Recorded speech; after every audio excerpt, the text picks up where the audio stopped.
Alright, hello everybody, welcome back to the channel.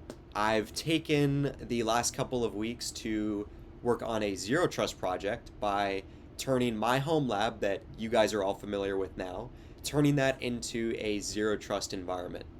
And the goal with this project is that previously I've shown myself simulating attacks against my home lab, and a large reason of how those attacks were possible in the first place is because the lab itself was built poorly for security. Now, Zero Trust has been in the talks for a while now, and what I wanted to do was apply this architecture as best I could in my home lab. And I also wanted to do this project to showcase what Zero Trust actually looks like from an environment, because I feel like sometimes in cybersecurity, buzzwords like Zero Trust are simply thrown around without people fully understanding what it's actually about. And when I started researching Zero Trust, I realized that the best place to learn about what it is officially would be through NIST, specifically in their 800-207 framework on Zero Trust. And so I skimmed through that 50-page document of theirs, and what's nice is that they summarize exactly the Zero Trust principles that are most important, which I have listed here. And then furthermore, if I had to describe what Zero Trust is based off these principles, it's essentially a model for moving away from defending with static network-based perimeters and security, and towards assuming that the network has already been breached and putting in place security for users, assets, and resources that make up the network itself. Now, good Zero Trust architecture does not implicitly trust any user or machine in a network, and it constantly needs to authenticate if these resources are legitimate. Okay, so here is the original layout of what my home lab looked like before this project. Now, for my home lab, I created an internal network in VirtualBox where the pfSense firewall was routed to receive internet access from my host machine, and then it distributed that internet access to the machines on the internal network, which included a domain controller, a component server, and a workstation PC. Now, the main problem right off the bat is that these three machines are on the same IP subnet, meaning that they can directly communicate with each other without traffic flowing back through the firewall first. And in previous videos where I'm simulating cyber attacks, this makes it exceptionally easy to perform things like lateral movement, credential harvesting, and pass the hash. Not to mention too that I had a ton of users in my Active Directory who were randomly just domain admin, local admin, or they had way too many privileges. Another downside as well is that I was pretty lax on keeping ports open, and I had nothing in the way of multi-factor authentication, identity access management, or log analysis as well. So I got to work, and this is what I was able to turn my network into. I determined that I would need about 4 subnets, one for the domain controller, one for the component server, one for a workstation for admins to log into, and then one workstation subnet for regular domain users to log into as well.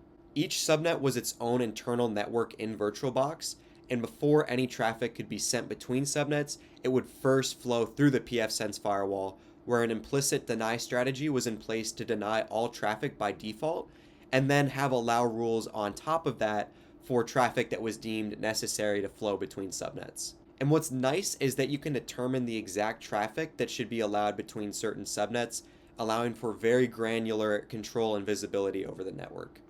Okay, so I want to show you guys now what the firewall looks like and what I had to do to configure to make all of this work. The first thing is with the interfaces. If I go to assignments, I can see right here, these are all the network adapters that I had to configure with VirtualBox. Each of these is like their own internal network. WAN is to get the internet from the host to the machines. LAN is for the domain controller, and then you have a server subnets for the component server, and then those workstation subnets too that I was talking about. And if we click on one of these, what we can see is where you enable the interface, and then where you set up the IPv4 address as well. Then also too, you need to set up a DHCP server, and if I go there, right here, there's an ability to enable the server, and then you also set an address pool range for devices whenever a new device is added to your subnet, And then you also set the DNS server as the IP address of the domain controller. And then, yeah, you would do that for every single subnet. As you can see, I have 4 right here. And then if we go over to our firewall rules, if I go to the server subnet, for example, in firewall under rules, right now I have allow everything because I'm still, working on the environment, want to set stuff up. But if I was in a state of this environment being ready, you can set, as I have here, they're just not enabled, specific firewall rules to allow certain traffic between certain subnets. And at the very bottom, we have block everything because we want to implicitly deny all traffic. And then on top of that, say what's allowed. Okay, so that's the networking side of things. And this was certainly the most challenging part of the project. And in general, networking is a challenging part of cybersecurity, but it's necessary to understand, when you're implementing zero trust, because zero trust is built on this idea of network segmentation. Now, moving over to inside the network, I got to work first and foremost with securing the users within my Active Directory. And what I did was I cleaned out Active Directory and determined that I really only needed about 5 user accounts. And I made these accounts all regular users with base level privileges. Now, those 5 users are right here. And you may notice that split between these 5 users. Some of them are on the workstation subnet, and some of them are on the admin workstation subnet. Essentially, what I was doing here was putting users that were designated server admins on a different subnet in the admin workstation subnet so that their account and only their account could RDP to the component server and the domain controller as well. And what's important to note is that a separate account is used to RDP onto these servers to ensure that these server admins can't use their everyday user accounts to access critical servers. And this plays into the idea of least privilege, where users are only given exactly what they need to do their job and nothing more. Furthermore, in Active Directory, I made it so that users can't log in with their account on other computers in different subnets, ensuring that credentials are never stored in memory for an attacker to exploit. For example, the admin user accounts can't log into the workstation subnet here, and the server admin account can't log into the admin workstation subnet or the workstation subnet, just using that as an example. Now, another key point of this design is how I implemented multi-factor authentication. So I did some research, and a product called Cisco Duo, not sponsored sadly, offers a free 30-day trial for Duo, which adds MFA and a way to add policies before granting access to applications.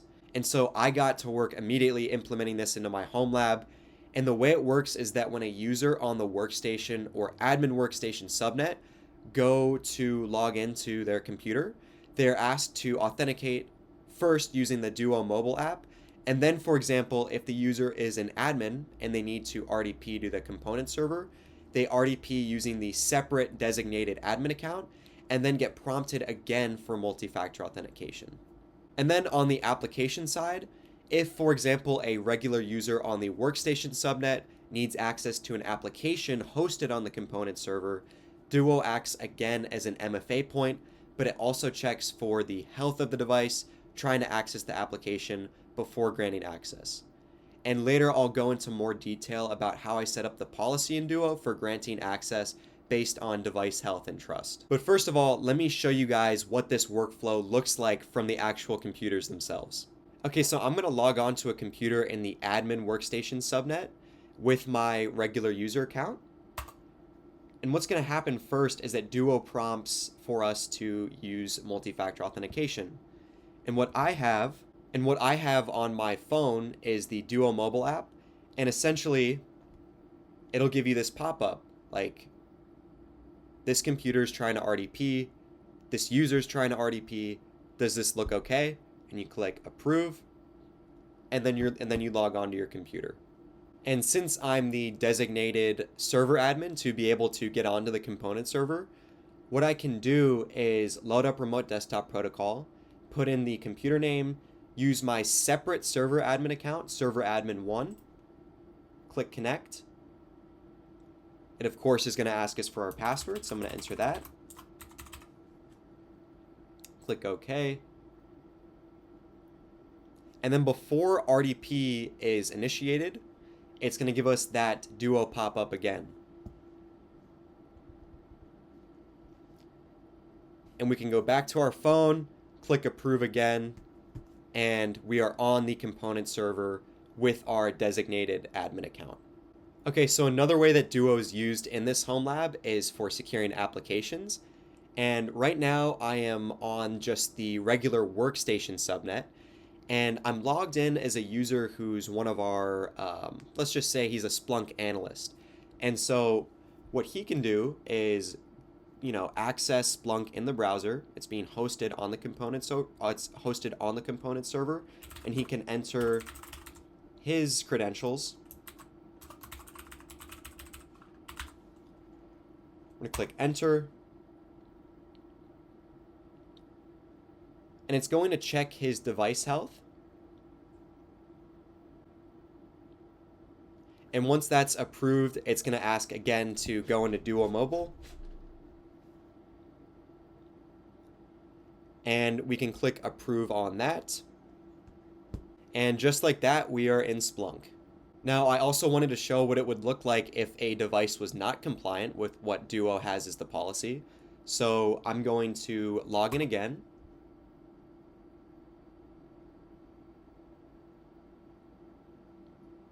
And then this time, an agent installed on each endpoint called Duo Desktop will show that your device is not healthy and therefore it can't access the application. And it'll say exactly what the problem is. Our problem is that Windows is not up to date, and it'll tell us exactly how we can do that so that we're now in compliance and can access our application. So that was a bit of the workflow that users will experience in my home lab. And now let's switch over to talk a bit more about policy. Now, Zero Trust is big on the idea of having a policy engine to enforce dynamic, context-aware access policies based on user identity, device posture, and other factors. Now, it's one thing to block or allow users based on their network location or user account, but it's another thing to determine if their device is trusted, healthy, and if their behavior is normal to distribute access that way. So while my policy engine is still in the earlier stages of development, what I was able to do is get Duo to sit between my applications and determine first if the device was healthy by checking for factors like if the operating system was updated, if the device had a firewall running, or if it had a system password set, etc. There's also another feature in Duo called Trusted Endpoints, which requires device enrollment in Duo, and access policies can be set to only allow access from these trusted enrolled devices. At any point, if these factors change to no longer meet what's considered compliant, access can be denied. Okay, so here I am in the Duo admin panel, and what's nice about Duo is that it's actually hosted in the cloud. And this specifically is my global policy. And for example, you can configure things like user location. You can configure that to only allow access if the location is from the United States, and every other country can be denied. You can also set up trusted endpoints, which I was talking about, which will only allow devices that are enrolled through Duo to access applications. There's also this thing called Duo Desktop, which is an agent that's run on your endpoint devices, which just scans for if the device is healthy. And you can choose to require this app, and since I have a Windows environment, for Windows, I have it that it's required. And furthermore, under the device health checks, we can see right here, you can ask for the firewall to be enabled, BitLocker to be enabled, and the system password to be set, which all contributes to the device health. You can decide to allow certain operating systems if you'd like. And what's really cool is that you can decide, hey, in order for you to access this application, you need to be on the newest version of Windows, for example. And then you can also block certain browsers as well, which is pretty cool. And yeah, you can also configure certain networking rules as well within global policy. And also too, there's a way to manage your authentication methods for multi-factor authentication. Okay, so that was pretty much the entirety of my Zero Trust project. but I also created a future roadmap for what the environment could look like if it was a little bit more mature. The first thing that would make a pretty big difference would be if I implemented a PAM solution. Now, I did have access to a Delinea secret server trial a little while ago, and I would have loved to use that for this project, but unfortunately, my trial ran out, which limited the features that I wanted to use. But if I did implement Delinea again in this model, it would exist as an application for admin workstation users to access, sitting behind Duo to first check for device health and trust before granting access to Delinea. Delinea would then determine, based on the user logging in, which privileged account they would need, and additional features like password rotations and session monitoring could provide even more security. Also, integrating Splunk with a SOAR solution would allow for action to take place on alerts from log ingestion, and implementing a dedicated EDR solution like CrowdStrike could stop threats on the endpoint devices themselves. And yeah, that's pretty much it for the video that I have today. This was a really, really cool project that I've been meaning to do for a pretty long time. I'm pretty interested in doing security engineering, and I always tell people there's a way to learn pretty much anything in cybersecurity without having job experience first. It just takes time, practice, and most importantly, building your own home lab and being hands-on. Now, a lot of the frustrations that I had with networking, for example, in this project, like while it sucked, is it's going to make me a better engineer for the future, and it's all about showing up and making an effort to get better every day. But yeah, I want to say thank you guys for watching. I hope I explained Zero Trust reasonably well, and if you have any insights into Zero Trust, maybe any critiques or advice for how I did this project, I would love to hear it. And yeah, thanks again for watching, and I will see you guys all very soon.